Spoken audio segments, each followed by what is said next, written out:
No, you guys are going to think I'm full of it, but hand to God, I put in 007-373-5963. Took me right to Mike Tyson. No Glass Joe, no Don Flement. Oh, we're on. Hey! Welcome to the Infused show. Sorry about that. There was some backstory. Big problem I solved. No worries at all. It's the Infused show. It's summer. We're feeling good. We've had our shots. Francesca and Mike have fully vaccinated here for the summer of 2021. Good to see you guys. It's good to see you, Nick. Seen.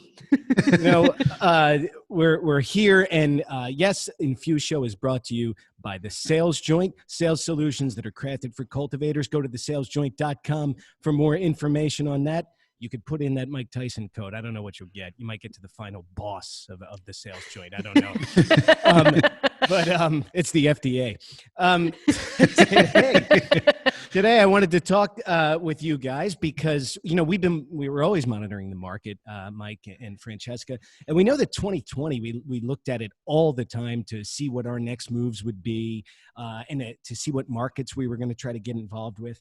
2020 and now the first quarter of 2021, they've provided our industry with really, really compelling data.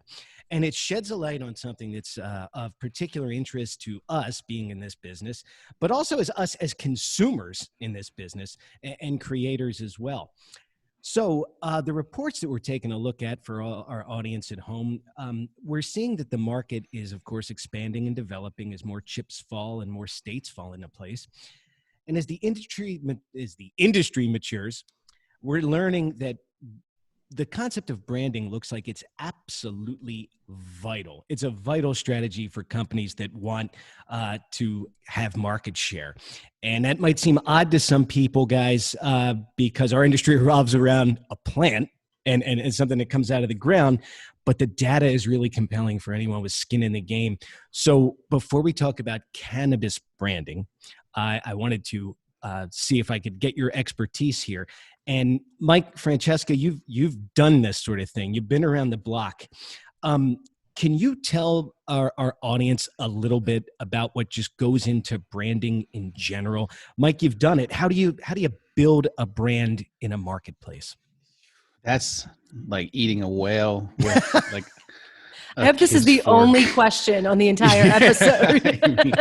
Yeah. Wow. You know, I think, a lot of people think branding is your logo and tagline and your color scheme and things like that, which it is. But it's to me, I look at branding as the common thread that ties everything together in your company. Mm-hmm. It's the perception of what you are providing to your customers, whether it's a product or service. It's your commitment to values, your commitment to quality, your commitment to your employees, to your customers, to safety. I mean, it's like everything falls under a brand. And like, I like to think of a brand as an umbrella. And all these things kind of reside underneath it and they all kind of fit together, or at least a good brand should fit together, because we've seen examples of bad brands. And that's when it's like, hey, we're all about equality and we're all about diversity. And then you see them at a trade show and it's 15 white dudes wedged into a 10 by 10. You know what I mean? With the professionals, according to established protocol. Yeah. So, I mean, getting back to the analogy of being like an umbrella, it really is. And it should all fit together and all should be synonymous and homogeneous and consistent and kind of just tie everything together internally and externally for your teams. And that's, I think, my dime store kind of, at least my view of it. Francesca, what do you think? I think everything you said is right. And I think there's you can't say too much about what branding is. It is everything. So that umbrella analogy is really apt. To me, branding is about the personality of a product or a service. And so when you say it's internal and external, Mike, you're absolutely right. And what we usually see as consumers is the external facing personality. Is it that they care the most about sustainability? Is it that they care the most about social justice? Or is it about their quality of products? Is it looking elite? Is it looking hippie? Is it looking, whatever it is, who your personality is going to appeal to a certain kind of person or a certain group of people. And so you have to think of your brand that way. It is the personality that is geared towards attracting and retaining, staying in relationship with a certain kind of consumer. I think it's also employees too, though. I mean, like Yeah. I'm big on culture and stuff. And if you think about brands that are really what I would call the iconic brands, and I'll just use like one that is top of mind with me, which is ESPN, right? And like, so that's a brand, in the sports world and their entertainment of coverage of sports, right? But I know tons of people that are dying to go work there. They come out of college, they're a communication major, they love sports, and they're like, I want to go work at ESPN. It's because of the brand that they've developed. It's like a lifestyle brand, and good brands will not only be externally, but internally driven, where their culture is people live that brand as part of their corporate culture. And I think that's the other part of it is, so if you look at a brand that does it good, say Nike or someone like that, like that's a lifestyle brand, like a lot of those like athletic wear things and just different things like that are people want to be associated with, and they want to wear the apparel because they want to, that's like how they identify. Yeah. It's and who that, they to me, are. That's like the crown jewel of branding. And if people are dying or clamoring over to wear gear with your logo on it, that's the highest level of branding, in my opinion. Yeah, because it means a lot more than I like your logo or your colors are great. It means I identify with everything that you're saying and everything that you're putting out there, and I want people to see that I identify as this. And so you almost, when I say a brand is a personality, it's because if a really good brand that lands really well, that people want to identify with, can become part of a consumer's personality. It's like, I'm a Nike kind of girl. Like that's just an identity or part of an identity. And you're right, it is the crown jewel of having a brand. Yep.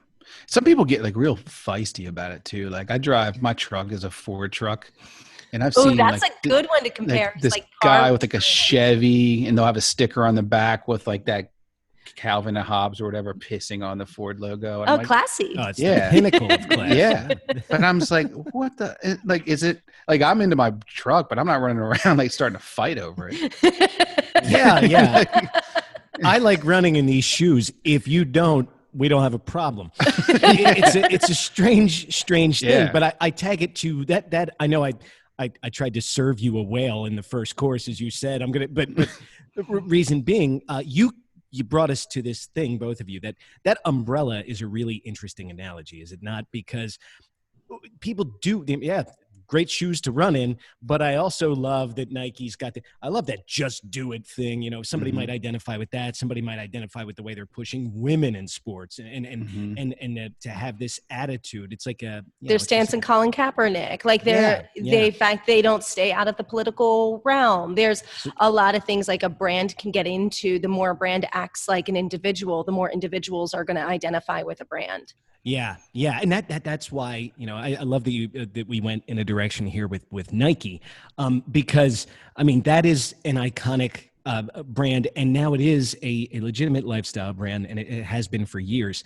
And that's just one of those, like, you can just look at it. It's a perfect example.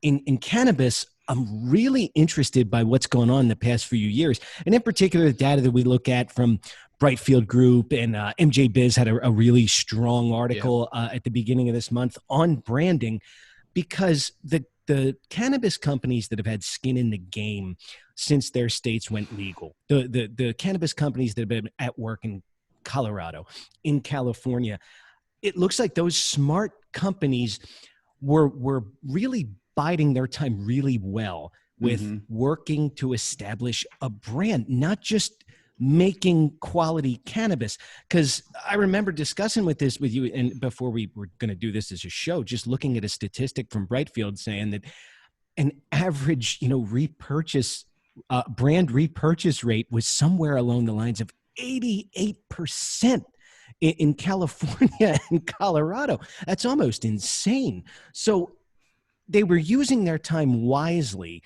because I think everyone knows that time is running out for these companies, these smaller companies in these states, because power players are about to enter the game, Francesca. I think we all have a decent idea, especially you and Mike have a decent idea of who they will be or who they could be. Some people are still in planning stages. Tell us a little bit more about these big players beyond names. What are they bringing along with them when they come into the cannabis game?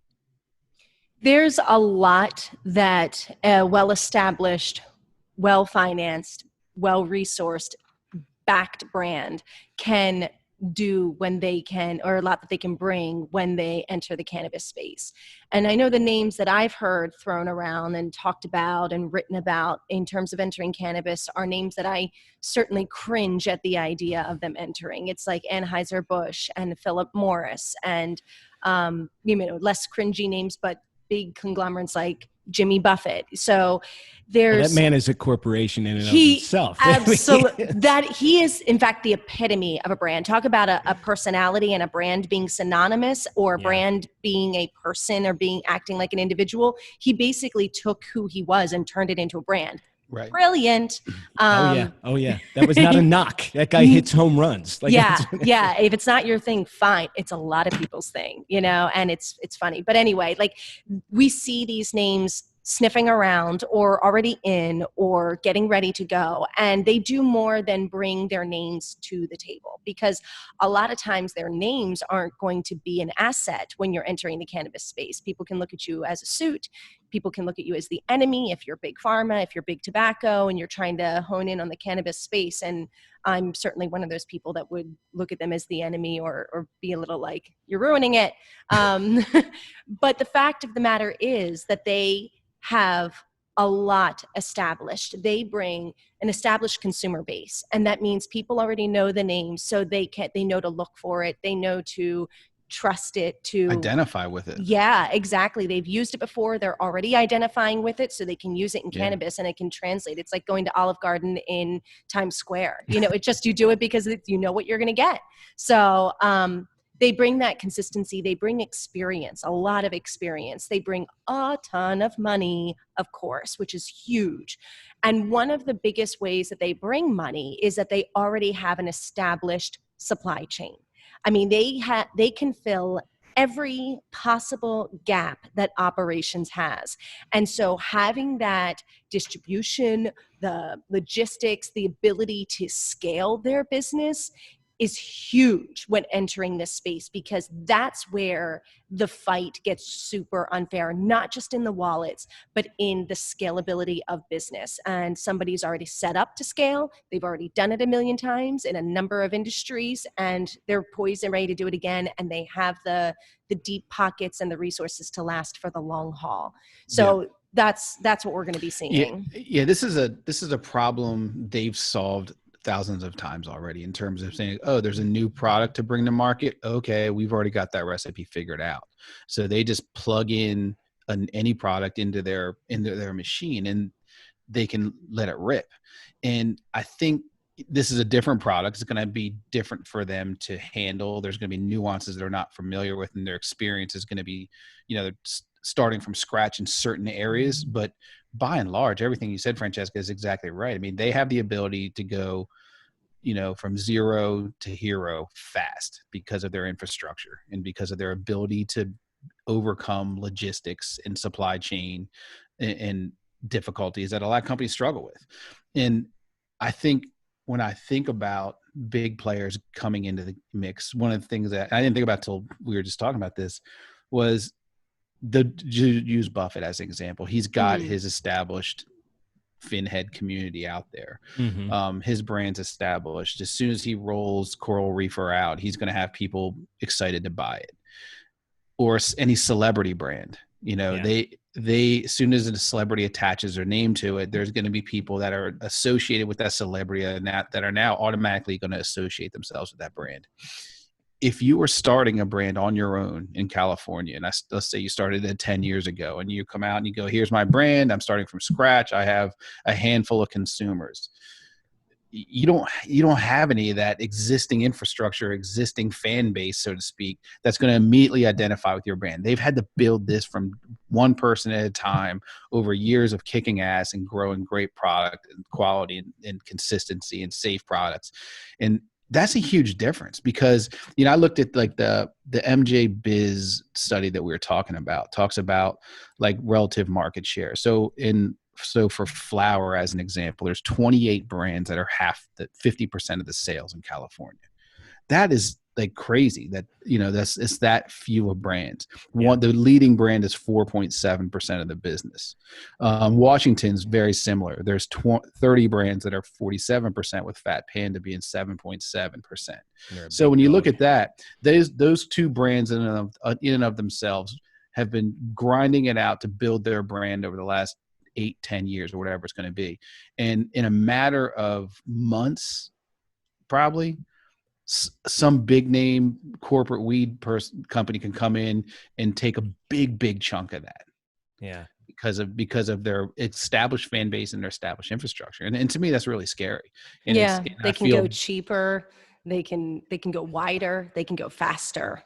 Yeah. And to me, the issue I have with that is just what that means for all these companies that have invested millions into building their brand. It's like a race against time almost. And they see the sand sliding through the hourglass and they're like, shit, here it comes. Like, pretty soon here comes some big corporate product that's going to come in, and fingers crossed that consumers want to stick with us, because, hey, like Nick, you said, repurchases, what, 80, high 80s? Yeah. The stat that was right under that caught our eye? I do. And it was, I got to pull it up now because I want to make sure I don't botch this one. It's 82% of cannabis consumers agree that if the brand they're looking for is out of stock, they will choose a similar product from another brand. So that to me was like the yin and the yang of consumer marketing in the cannabis space. Like, yeah, your repurchase rate's really high as long as it's there. If it's not there, nobody's going to hold their breath to get your flower or your edible. They're moving the hell on. They're going to buy someone else's. And so then does that mean that the repurchases, now they've shifted and you're not going to get them back, or are they going to come back to you? Like, so that didn't go that deep. But those two stats there to me were like really troubling as a marketer and as someone that's trying to build a brand and that knows what it takes to grind out wins on a small scale versus an established competitors.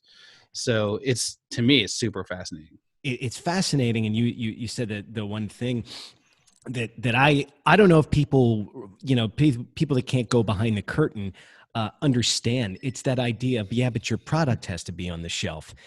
And the big guys can keep that product there consistently and fulfill orders. And all right, let's just go right to, you brought up Fat Panda's big farm, big grower processor out in Washington State.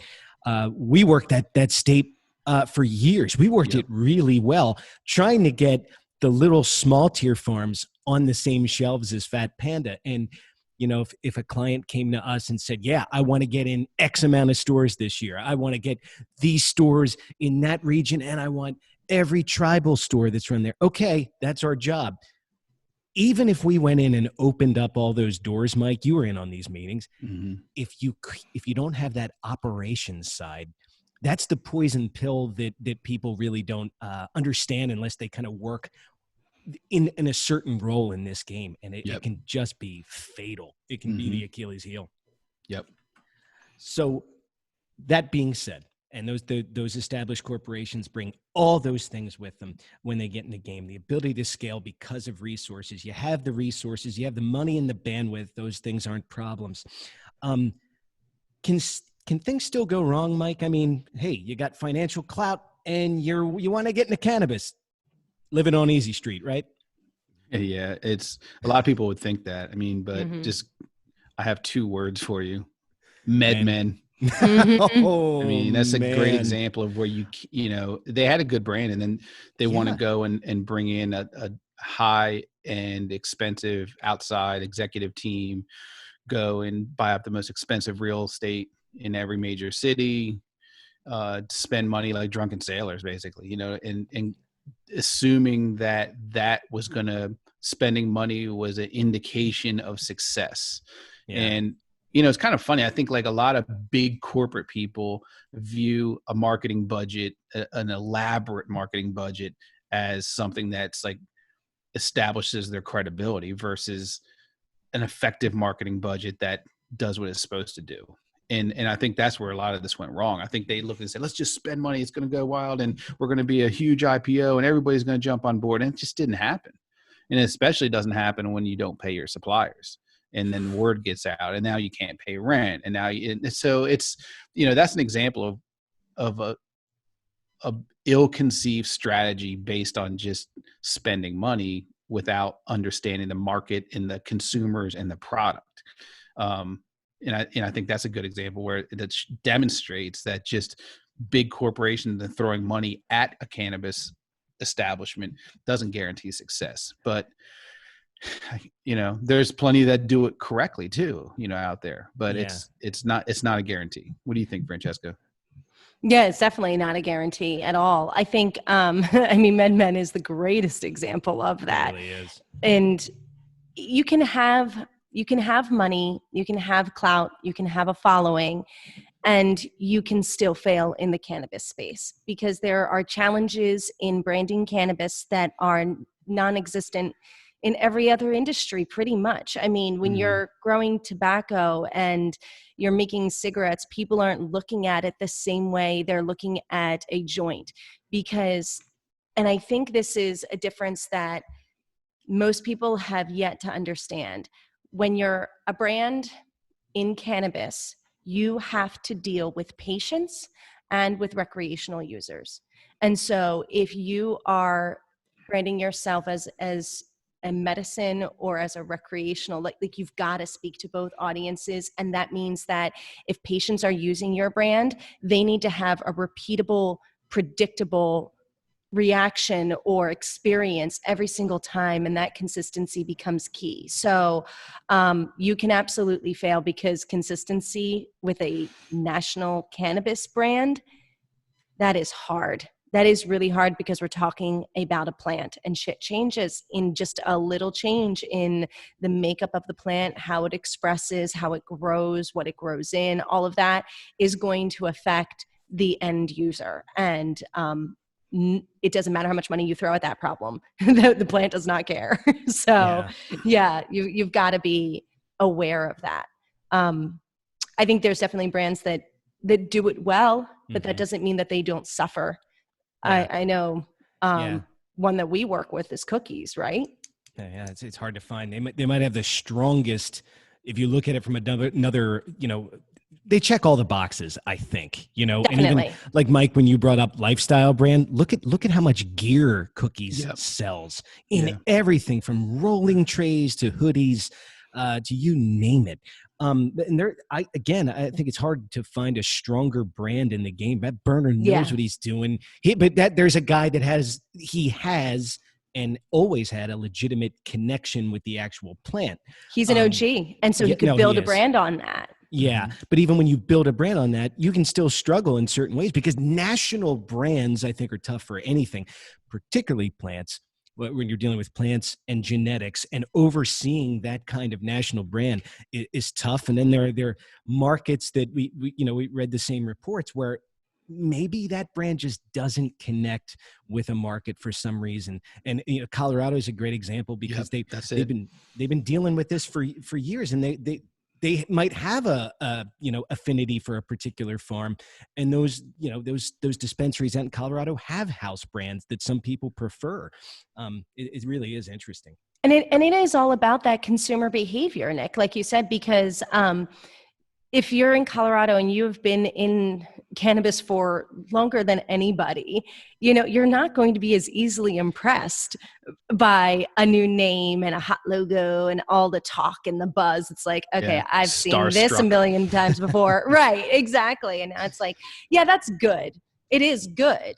It's not as good as everyone's making it out to be. So I'm not actually interested in carrying that. Or even like some dispensaries could be like, I don't carry national brand. That's my brand, is I don't carry national brands. I only do small farms, and I'm the small guy dispensary. And so you've got to look at all of those pockets of people and what they need, and if your brand can serve them, or you're being really foolhardy to go out and say, I can blanket this.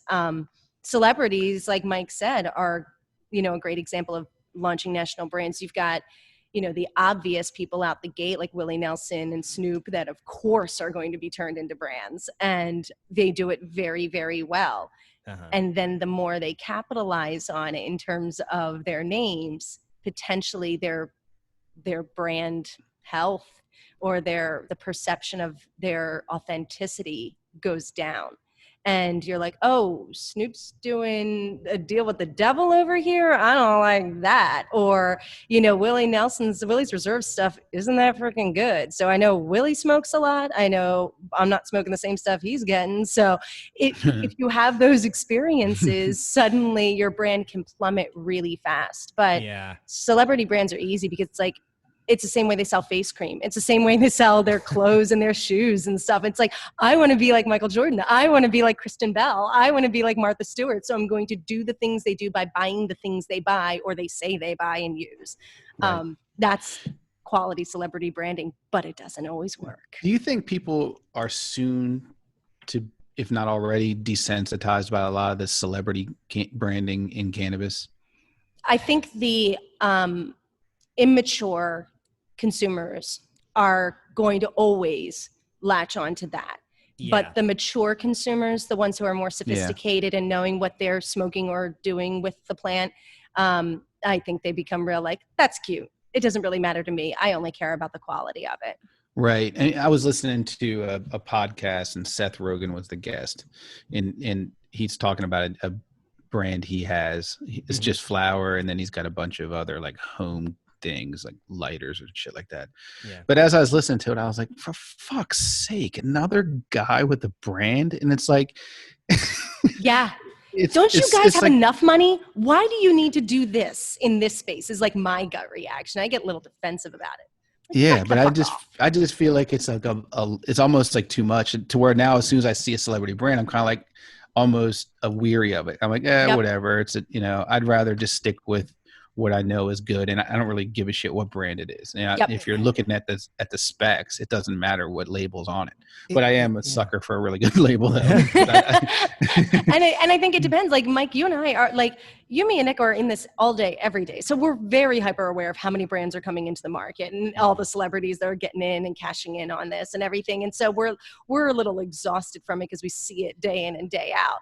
But I wonder if your average consumer or your new consumer doesn't have that awareness, and they walk in, they're like, oh my God, there's a brand by whoever they want a brand by. It's like, oh, I definitely want that. So I can see that. And then guess what? 88% of those people are going to buy that same brand again. Yeah, you're probably right. No, Mike, your question is outstanding. And I think I really agree with Francesca talking about, you know, experienced and inexperienced consumers in that regard, because it is the analogy that you brought up earlier, Francesca. It's the person that gets off the train, heads to Times Square and goes to Bubba Shrimp Company or TGI Fridays. And I want to scream 46 between 8th and 9th is right there. Restaurant Row, go over. Or, you know, go anywhere, take a walk. But I see the same effect if you go to Las Vegas. Planet 13 sells out of Willie's Reserve pre-rolls. Because, you know, you might have a tourist who's like, I heard Willie smokes weed. I got to try this. I trust him. But, you know, you might learn like the grow that they have in Nevada isn't as good as the Willie's Reserve from Humboldt County. But that's not the first time transaction. So that's a really interesting question. And I have one for you guys to turn the tables real quick. I remember when we were working for the years we were working the Washington market, I called up this one dispensary. I had a great talk with the owner, and the problem that we got into was operations. I got the deal. We couldn't fulfill. Weird, right? That's the big poison pill. Look at Nick just wants to point out that he closed that guy. but look, no. Where is this story going? So the reason it's going somewhere is that he kept me on the phone because I came up and I said, we're a small tier 1 grow, whatever. And he stopped. He's like, hey, there's no corporate weed in my store. Mm-hmm. And he was like, so tell me a little bit about your grow methods and whatever. And he kept me on. This guy had the most successful dispensary in a college town in Washington. So, I mean, he was doing something right, but really was proud of that no corporate weed thing. Mm-hmm. Do you think if I make that same call in June or July, he's going to be saying the same thing? It's an interesting question because I think a lot of people in this space will continue to stick by their guns with that. Mm-hmm. And I've told you guys this before. I try to draw a correlation between cannabis and like craft beers, but they came about differently. Like in the beer world, you know, I'm a Miller Lite drinker, right? And mm-hmm. So that's where I identify, and that's my brand loyalty there. But those big brands were established and have been established forever. And then craft beer, like for us in Delaware, it's like Dogfish Head and Dewey Beer Co. Like that community kind of rose from the darkness and then established their own niche. In cannabis, it's the opposite. You know what I mean? Like these small niches and craft grows have started, and then they have grown into more successful, larger ones. But there's not that overarching threat of the big corporate weed yet. So to me, I feel like a lot of these stores and connoisseurs and users are going to stick with what they know from who they have trusted for 10 plus years. So that's a really, really long ass answer. Sorry. I optimistically agree that there's going to be overall a resistance to allowing those conglomerates into dispensaries. And make no mistake, you will not be buying Philip Morris labeled cannabis. They'll call it something cute. They'll have a great logo. Yeah. It's basically like Marlboro can. It's, you know, they'll find ways to hide it, but they won't be able to, of course, if you do any due diligence. Yeah. My fear is that you can, if these conglomerates can get their hands on dispensaries and especially vertically integrated licenses, now you can't keep them out because they own the store and the grow, and they just put their grow in the store. And as soon as they build up that following, it's going to be really hard for people potentially to compete by keeping them out. Potentially. Walmart model? Exactly. I am optimistic in that we can keep the purity of cannabis, but I think it will go the way of beer. I think it will be, you have people who are drinking your Miller Lite and your Bud Light, and you have people that are like, I'm willing to pay more for a craft product, or I'm a patient and this is my medicine and I'm not fucking around. I know what I need, and it doesn't matter what label is on it. Yeah. It was just one speculating, you know, I wanted to get your opinion on it because I really did like this dispensary owner. I thought he had the coolest model. I'm just thinking of when these certain attractive personalities enter the game, and he's in a college town. Here comes college kid after college kid with his money, asking for this particular brand. I wonder how long they can hold out. It's just interesting. True. That's you're a store. Spin. You got to serve your customers. If they're asking for it, what are you going to do? Keep telling them no? Like absolutely. Get on your soapbox to them. That's not going to keep your business running. Absolutely. And might I just say, if Dogfish Head or Dewey Beer Co. want to send us something, we'll gladly drink it during the podcast, review it, you know, some secret machines. Be good. But let me ask you, we're still in this period where we have some finite time. The brands that are out there that have worked and established themselves that are doing it well. Anyone come to mind, Francesca? Yeah, I really admire Select. They were a brand that I didn't pick because I knew anything about their brand back when I first tried them out. It was literally like, I think I was going based on terpenes and price was essentially what I was looking at. And the more I loved their vape pens so much, and I ended up looking into them, and I'm like, what a strong survivor of a brand in a lot of ways, because I believe, you can yell at me if I'm wrong, but I believe that they started out like their whole thing was vaping. Well, when VapeGate happened, you know, yes, they've branched out and they have edibles and they have other things that they offer now, but I think they were known for their vapes. And so when VapeGate happens, I think it's really easy for a brand to pivot and be like, oh, no, we're not vapes. Look at all these edibles we have. And you see their brand story is really like, we don't believe people are going to stop vaping. You can vape if you vape with the quality that we deliver. And they really doubled down on what they do. And they said, here's what we don't do. Here's what we do. Here's what you can expect. Here's what we promise. And from my experience is that they absolutely deliver on that. And so I think that's a strong brand, is somebody who stands by their work and can defend it, who can, when you go on their site or you read about them, it matches your experience. And they're already, you know, pretty established in a number of places. So I have a lot of high hopes that they are somebody that's going to stick around. And I hope so, because I love their stuff. I love Select Vapes. What about you, Nick? I tend to, you know, go in this direction where I do look at I've worked with small farmers in this game, but I think somebody that's been almost like a hero and like a touchstone, and if there was ever an opportunity for us to work with him, would be John Casale at Huckleberry Hills Farm in Humboldt. So I guess they're not a little guy because you're in the Emerald Triangle, right? But I'm talking, it's just the way that guy maneuvers is brilliant to me. I mean, so good that Willie Nelson came to him and said, can you grow me a strain? And he carries one called Huckleberries, is a Willie's Reserve strain that John grows for him. But John Casale just took his story. He has the luck of being a second generation cannabis farmer, the most environmentally friendly farm I've seen. And why have I seen it? Because he consistently tells his story, utilizes every platform he can. Huckleberry Hill's Instagram account is fantastic. And I'm like, man, this small farm that might not have all the resources that we talked about before, he does his thing. And I think you look at him and say, the guy went to jail back when this was illegal. He went to jail for 10 years and he made a deal with himself that he was not going to come out bitter. And he was just going to tell his story and make that part of the farm. And you know, it's crazy how much I know about the guy, because you want to know more. I want to know that the genetics on that farm, everything's crossbred with Fruit Loops, because that's what his mom grew 40 years ago. I mean, and I'm like, the difference to me is that what he has is a cannabis brand.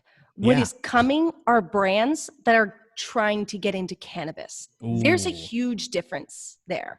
The plant existed way before there was an industry for it to be marketed and sold, and yet it still was sold and used. So I think, Mike, your whole analogy about the beer and, you know, it starts big and then goes small, and cannabis starts small and is now coming big, is really apt. And it's also fair to say that, unlike anything else that we can think of, at least, there was no industry, but there was still product, and it still got out there. And so that black market, I think it's going to take a long time for that to fade away, and the respect that is, and I'm glad, because there's a lot of respect that's due to people like him that deserve the success that they get.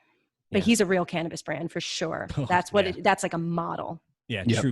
True blue. I you know, that's just the one I go to. So if I focus there for a minute, guys like him who might not, you know, have the pedigree of a John Casale and work that hard. We know incredible craft growers. We've worked for them. We've done a lot of work in this space. Some of them work incredibly hard, harvest after harvest, and grow great stuff. And I know they got to have certain concerns, Mike. If I'm one of these little guys and I see the tide turning, what can I do to stay in the game? I think if I'm in that person's shoes and I see that there's a uphill fight against some bigger players that are going to start entering the market, I think there's a couple different things. I know Francesca and I have brainstormed this in the past, like what's the top 4 or 5 things, but first and foremost for me, at least, would be product quality. Right. And along with quality, I would bring in there consistency and safety, because I think those are like the three legs of the quality stool there. No doubt. And I think without that, you're going to have a really difficult time. And just to get consumer retention and consumer confidence in your product, everything starts at quality. And so I think that's the first core thing that I would emphasize for a grower of any sort who wants to increase their visibility in the stage, to really, really focus on. Product quality's got to stand out. How about you, Francesca? Yeah, the quality, safety, consistency is 100% dead on the most important thing to have. And right behind that, on its heels, or even neck and neck, is operations, like we've said before. But this is the piece where the money can get scary, because they have operations established, and a lot of these smaller farms and smaller brands have people wearing multiple hats. But you have got to know that your job is to get your product onto the shelves of dispensaries that serve your people. So that's what you need to look at when you're working on that brand, is like, who are your people? Because where are they? Get your stuff out there. Make sure you are on time. Make sure you are consistent. Make sure you deliver. Make sure it's the consistency and the quality, so that your end customer can find you again and again, because they will. You just got to get there once. Let me ask you something, Francesca, or building on what you're saying. Something occurred to me when you were talking there. We were talking about people wearing multiple hats, and we've run into this one a bunch of times, where it's like, I can't make that delivery because I have to tend to the plants. And so, that's a vicious circle. And ultimately you have to have the product quality, like we said, number one, but if you don't get it on the shelves, you're screwed. Yeah. And so multiple hat, you said the money part of it, this is where it gets expensive, because you have to have enough people, to be able to handle the grow plus the delivery and operations, and do the packaging and sampling and all the, transit paperwork and all that kind of stuff. But you also have to have enough investment in inventory to make it so that you've got a steady flow of product out there, so that that you're not delivering 1 pound and then you don't have another one to deliver if it sells out in a week. And so that's the other part, is having enough volume to support growth, and having enough inventory to support the growth, but also having enough manpower to support the growth. Those are two expensive things. Yeah. And so one of the things I wanted to ask you both, I'd be interested in what you both think on this one. Are you, if I was a grower and I had X, whatever pounds it was, would I be better off trying to serve less stores, but have better service and more inventory availability, or more stores because I'm not sure what stores are going to sell out, so I'm trying to get into as many places as possible? That's a great question. And my knee-jerk thing would be to serve fewer stores extremely well, and become their top vendor if possible. And then focusing on the operations end, because maybe it's pie in the sky thinking, but if you do that well enough, consistently, like you both said, I think that other kind of success will follow, where you'll be able to expand and make it into those other stores. But if it's an immediate decision, I would take fewer stores and serve them well, and build up your name, build up your reputation, become a favorite vendor for those few stores. Francesca? I think the way you asked the question is the answer. The right answer is right there. It's fewer stores well, because the opposite answer is more stores poorly. And nobody's going to choose, serving more stores poorly. But I get, you do have to find that sweet spot in volume, that you can service them, but that the sales that you're making have a long-term plan to grow your business, to support the business. You can't just be like, I can't wait to serve these 3 stores for the rest of my life and grow 1,000 pounds every harvest. That's not going to work. So it is a numbers game that you have to play with all the numbers. How much are you spending on your manpower and your overhead? How much are you spending on your grow? And you do have to have, all of those things in place. And the other thing I was thinking, Mike, you said, you can't grow 1 pound, and then when they sell out in a week, they have to wait 3 months for the next pound. That is such a good point, because you are dealing with a plant that is subject to things going wrong that we've seen over and over again. And so if your next crop fails, what's your plan? What can, now you've worked so hard to get these new stores and to make them your customers.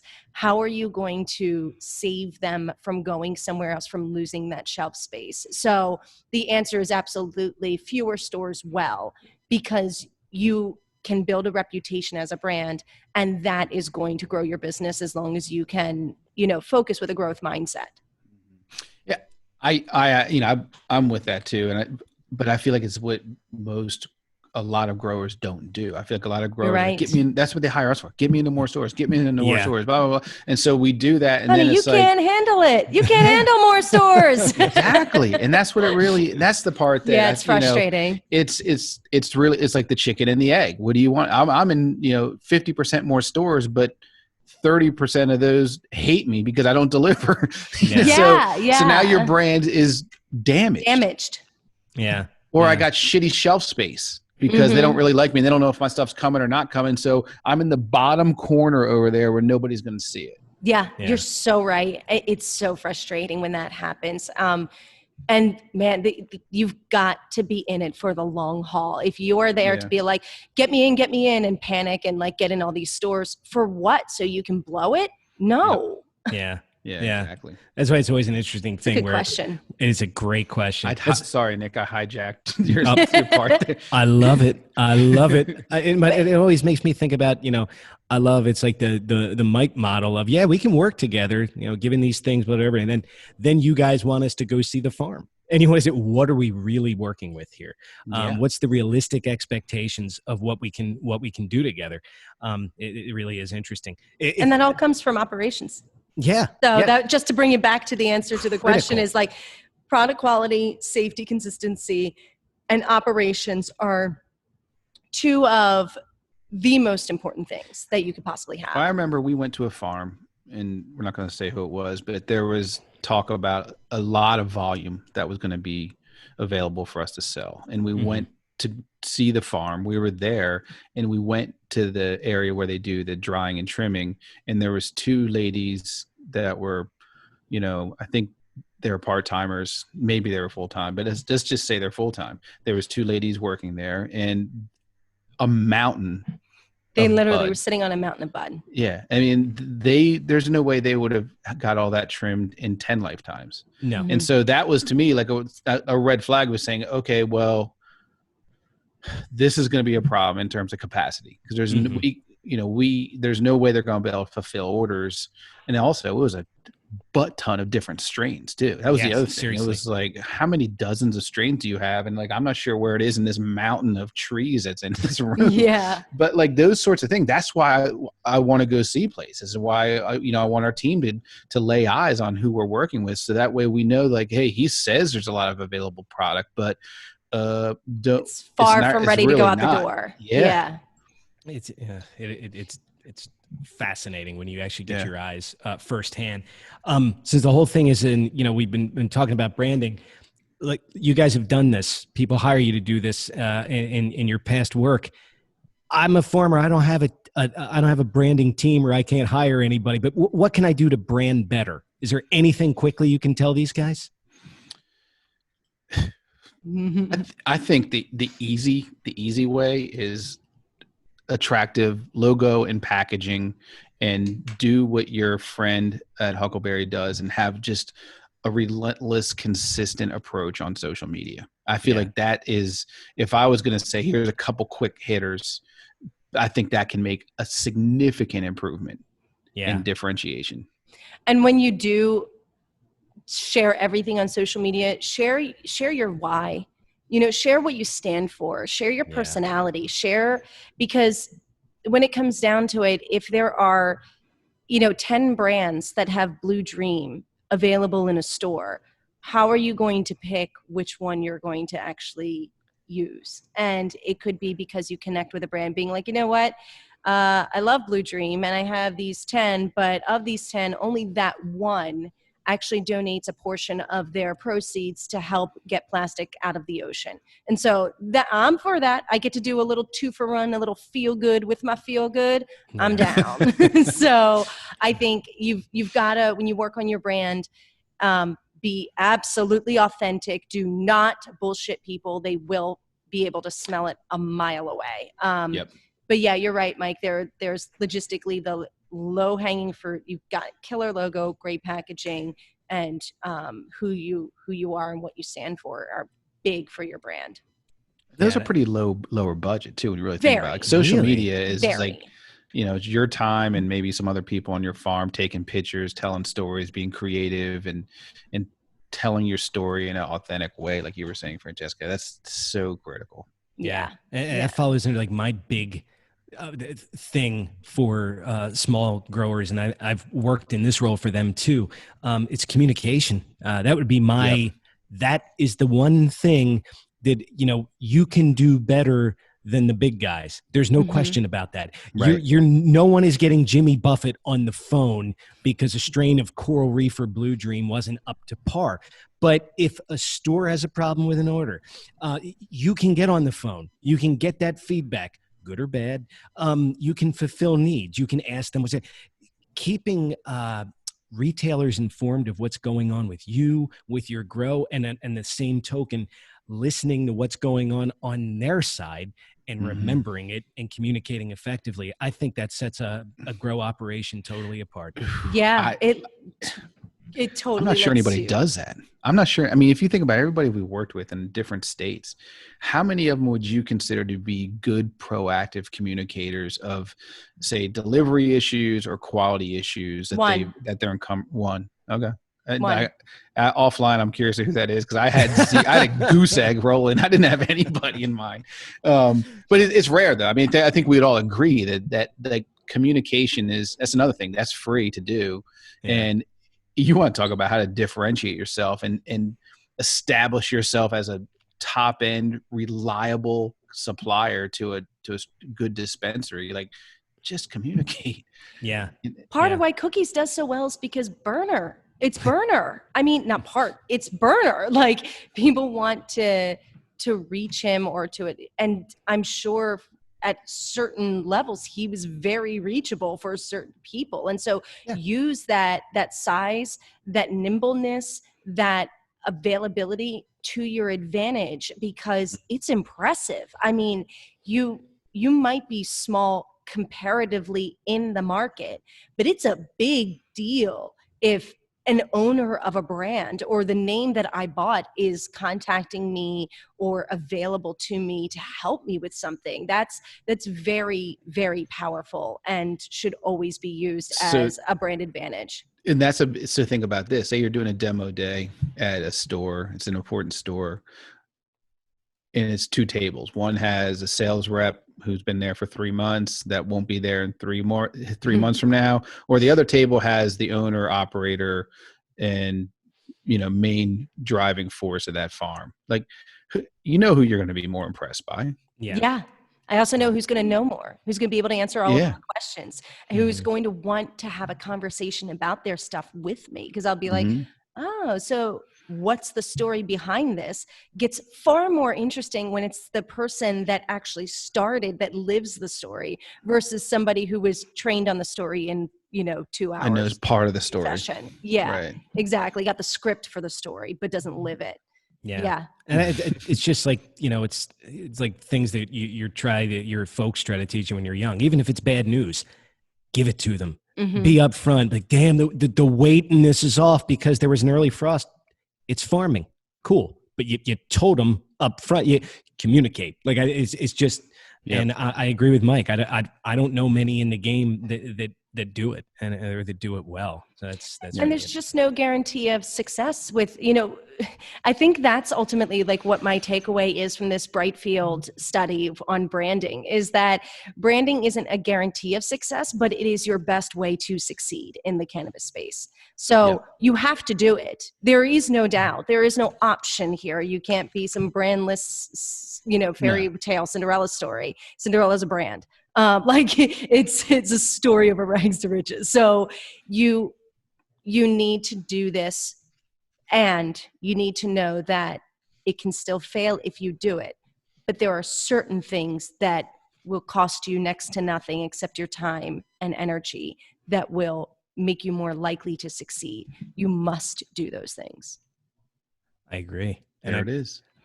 Oh, I just got our producer Fifth Year actually sent me a telegram. Do you guys know you could do that? Francesca got a fax earlier. Yeah, it's true.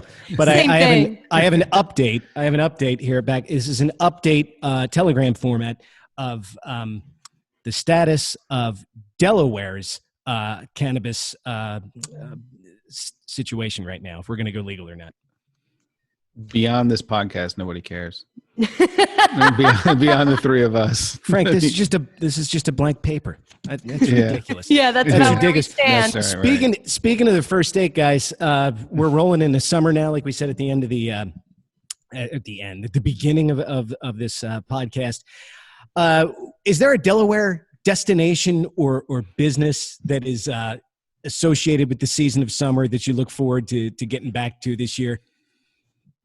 I got one. Good. Go ahead. You go first. I want to sit at the damn Starboard. I was outside. I had to walk up and get my drink last year and then go home with my takeout cup. I am so looking forward to actually sitting down at the Starboard this season and taking. That's when it's going to feel like summer. So that's what I was getting to. What about you, Francesca? There's a lot of them. I think food is always the first one that comes to mind. And when that happens, I think of two things. One is Rita's water ice, because it just, I don't know why, it just says summer to me. And the other one that is much more, I think it's more Delaware, is some $5 sunglasses from Ryan's Gems and Junk on the boardwalk. Good old Gems and Junk. I can't wait to lose. Is Francesca break 12? These by the end of the year? I miss going into Ryan's Gems and Junk when they used to have all the decals that you could iron on the t-shirts back there. Yes. Old I used to find the oldest one that no one had picked for years and just buy it. So I think I had one. It was just Barry Manilow's face, and I just took it, I put it right on. I didn't even wait to get home. I just walked around. You're like a hipster before they existed. Yes, that's me. What about you, Mike? So you guys, I mean, I live in Dewey Beach in the summer, so I'm obviously a big fan of Starboard. I have two sons that work there this summer now, so that's nice. Gavin starts. Yeah, if I need my table bus fast. It better be. Yeah, they don't do anything great. So that's obviously one. But I think the other one, the one that's really jumping at me, is I am dying to see some live music. So like Bottle and Cork has on jam session on the weekends was on bands playing and beers flying and whatnot. So that's an open air thing too. So it's like, if it's a nice day, that is a really, really fun spot.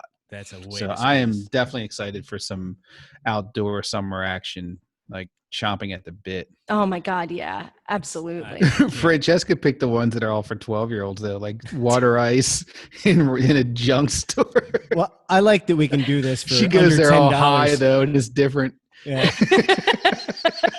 You have a $10 bill and the world is your oyster. The world is your oyster. You know what? Guys, let's welcome him back because we've had some busy shows. Fifth Year. Tell us what you're looking forward to, brother. Fifth Year. Frankie. Hi, Frank. Good to be back. Welcome back, my man. Tell us, what's the staple of summer for Fifth Year? Like you all said, like going back to the bars, seeing live music. I mean, I just can't wait.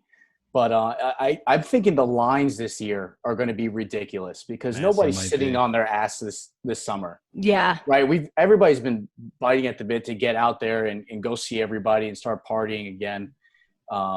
But yeah, very excited to head to bars and see some live shows. Frank, where's your spot on the Jersey Shore? Where if you have one spot to go to, what is it and where is it? Atlantic City. Why are you laughing? It's just Frank and Russian mobsters hanging out there. My family's got the gambler's itch. So, yes. But if it's like actual beach weather, it's got to be like La Valette. Right near the boardwalk and everything like that. Beautiful. I got another telegram here though. This one's from Santa Fe. It's an APB. They want to know where the hell you are, Frank. What's that? Never mind. Never mind. What the hell's a telegram? Look, that's the best period at the end of that sentence. That's right. Ever hoped for. Guys, it was a pleasure talking with you about everything branding. Thanks for bringing your years of collective wisdom and expertise to this discussion. This was a good one. Yeah, All we right. always Lot have of a good fun. time. Yeah, now we're excited about the future. We're excited about our next episode. So join us again on Infused, brought to you by the Sales Joint. And- Visit us. Go ahead, Francesca. And don't forget to rate, review, and subscribe. And I won't forget to not hit the desk, Mike. Good point. Good point. Guys, it was fun this time. We're going to see you next time from Delaware. Bye-bye, guys. Bye, guys. Thanks.